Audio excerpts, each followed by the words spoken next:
Et voilà, nous poursuivons donc notre couverture médiatique de ce grand événement mondial qui est la COP 27 qui se tient actuellement à Sharm el-Sheikh. Nous sommes au 4e jour et j'ai l'honneur d'avoir en ma compagnie Monsieur Guy Loando qui est ministre d'État et ministre donc de l'aménagement du territoire. C'est un honneur pour nous de vous avoir sur notre chaîne Night Live International, Monsieur le ministre. C'est un honneur aussi pour moi. Alors justement, parlez-nous de votre participation à cette COP27 et que représente-t-elle pour votre pays? D'abord, comme vous le savez, la COP27 a été co-organisée entre la RDC et la République d'Égypte. Et au-delà de ça, moi comme ministre en charge de l'aménagement du territoire, la question de l'aménagement du territoire, c'est aussi une question qui touche au réchauffement climatique, aux questions liées aux gestions environnementales, la gestion du climat. Et c'est à ce titre que je suis venu ensemble avec une délégation qui est conduite par notre Premier ministre, Sam Aloukonde Kyenge, ainsi que notre vice-premier ministre en charge de l'environnement. Moi, comme sectoriel de l'aménagement, nous sommes venus prendre part à... Ce n'est que l'aboutissement du processus qui avait commencé parce que la COP27 a eu lieu à Kinshasa et aujourd'hui nous avons la COP27 qui est co-organisée avec la République islamique d'Égypte. Et justement, qu'attendons-nous de cette COP27? Parce qu'on a vu, beaucoup sont en colère que les engagements n'ont pas été respectés de la part des pays, des grandes puissances qui sont les principaux pollueurs au monde. Qu'attendons-nous de cette COP27? Alors je crois que le Premier ministre de mon pays, la RDC, le Premier ministre de notre gouvernement a été très clair là-dessus. Nous ne sommes pas le pays polluateur, mais nous sommes des pays conservateurs, mais qui n'ont pas accès au financement. On nous demande à ne pas couper. Nos populations rurales vivent de la pêche, de l'agriculture. On leur interdit de faire ces activités champêtres pour vivre. Mais au côté de ça, il n'y a pas de financement. Et donc il y a un grand plaidoyer qui a été fait par notre Premier ministre, très clairement, lorsqu'il avait pris la parole au nom de notre pays.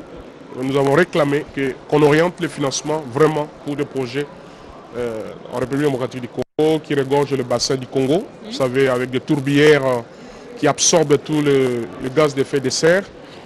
Et aussi, en marge de la COP 26, il y avait une lettre d'entente qui a été signée entre CAFI, qui est l'initiative de protection de la forêt de l'Afrique centrale, et de mon pays, pour une somme de près de 500 millions de dollars. Mais maintenant que nous organisons la COP 27, ces financements ne sont toujours pas débloqués. Au-delà des accords qu'on signe, ce que nous attendons, c'est que ces financements, ces finances vertes, comme on appelle, soient réellement mis à la disposition des pays à qui on demande de faire des efforts, de conserver l'écosystème, mais qui ont des projets qui nécessitent des financements, mais qui n'arrivent toujours pas à temps réel. Voilà. Alors vous avez un portefeuille qui tape en plein dans le mille du thème dans lequel nous sommes tous réunis. Comment vous arrivez à gérer justement ce changement climatique en RDC? La RDC, depuis 2016, s'est lancée dans un processus de réforme. Des réformes qui devaient aboutir à la livraison de 4 outils extrêmement importants de gestion spatiale, à savoir la politique nationale, la loi sur l'aménagement du territoire, le schéma national d'aménagement du territoire et ce qu'on appelle les guides méthodologiques. En fait, c'est un outil qui permettra à ce que les provinces ainsi que les ETD, donc les entités territoriales décentralisées, puissent se doter et de plans locaux d'aménagement. Et tous ces outils devaient passer par des audits. Et parmi ces audits qui devaient être réalisés, c'était entre autres l'audit de potentiel forestier. Ça veut dire que la fameuse forêt que nous disposons, elle est constituée de quoi? C'est quoi cette potentialité en termes de carbone qui sont absorbés dans toutes ces forêts-là?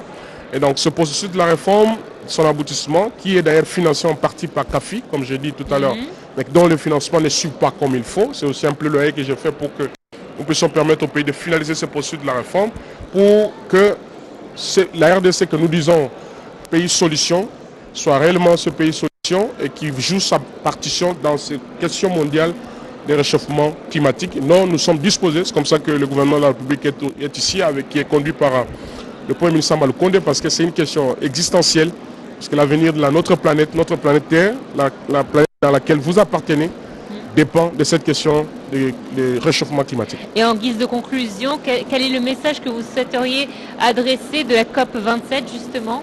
Alors c'est comme le Premier ministre l'a si bien dit, nous ne sommes pas des pays polluateurs, nous ne disposons pas des industries qui est en train d'émettre de gaz à effet de serre, mais on nous exige de conserver la nature. Vous savez, la RDC regorge des parcs nationaux,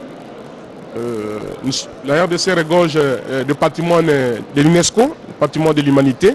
Il y a beaucoup d'efforts que le pays a fournis en offrant ces espaces comme des patrimoines de l'humanité, comme des parcs nationaux.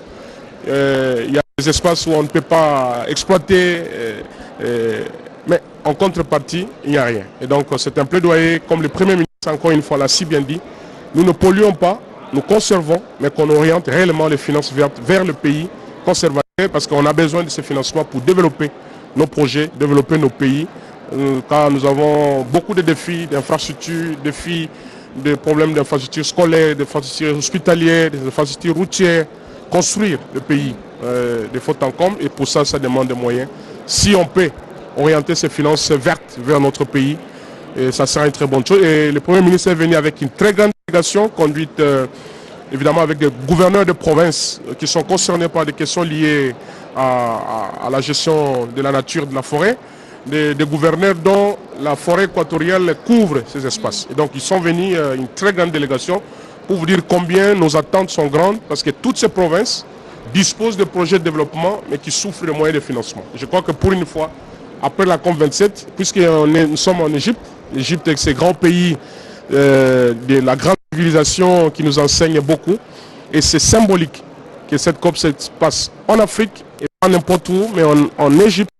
Et nous pensons que cette fois-ci au moins, après la COP27, toute l'Afrique va bénéficier des finances vertes et les projets réellement seront financés par les fonds liés aux questions du réchauffement climatique et de la conservation de la nature. Inch'Allah, comme on dit en Égypte. Inch'Allah, Inch'Allah. Merci beaucoup. Alhamdulillah, j'espère bien. Merci, monsieur le ministre. Okay.